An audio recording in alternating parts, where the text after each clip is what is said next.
DKL, les conseils de Patrick Grimm, comportementaliste animalier et éducateur canin. En début de semaine, Patrick, on va continuer notre tour d'horizon des différentes origines des troubles du chien, des troubles du comportement.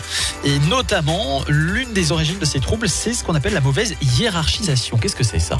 C'est tout simplement le statut social que le chien va occuper dans notre meute familiale.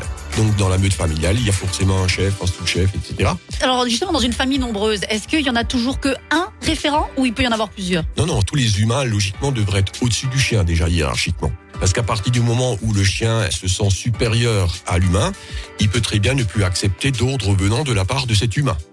Donc ça signifie que tout le monde devrait être situé. Alors naturellement, les enfants en bas âge ne peuvent pas l'être. Oui. Mais je dirais qu'un enfant à partir de 7-8 ans, il devrait logiquement être placé et situé au-dessus du chien. Et si cette hiérarchisation est effectivement mal faite, parce que on le laisse faire n'importe quoi, il a le droit de tout faire, de monter sur le canapé, de monter sur le lit.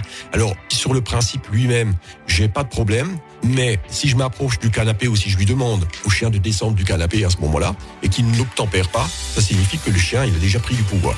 Il y a même des chiens qui grognent à ce moment-là parce qu'ils estiment que le canapé est une ressource pour eux, donc c'est comme la bouffe, je défends mon canapé parce que c'est mon domaine à moi. Et toi, tu n'as plus rien à voir ici. Alors là, faut revenir en arrière, c'est beaucoup plus dur. C'est pour ça qu'au point de départ, je fonctionne toujours à l'envers. Je lui interdis de monter sur le canapé. Si mon chien a une bonne hiérarchisation, là, je peux me permettre de lâcher du lest et de l'autoriser à faire certaines choses. Mais je ne commence pas au point de départ à tout lui autoriser pour lui interdire ensuite. Et si on lui autorise, est-ce qu'à un moment donné, il risque pas quand même de prendre le dessus ? Alors, il faut savoir que c'est un ensemble de signaux qu'on a envoyés au chien au quotidien. Donc, je vais vous montrer quelques signaux qui vont faire croire au chien qu'il est le chef. Je peux accéder sur tout ce qui est en hauteur. Le lit, le canapé, les terrasses, les balcons. De ces endroits-là, je peux tout contrôler étant donné que je suis en position de dominant, entre guillemets.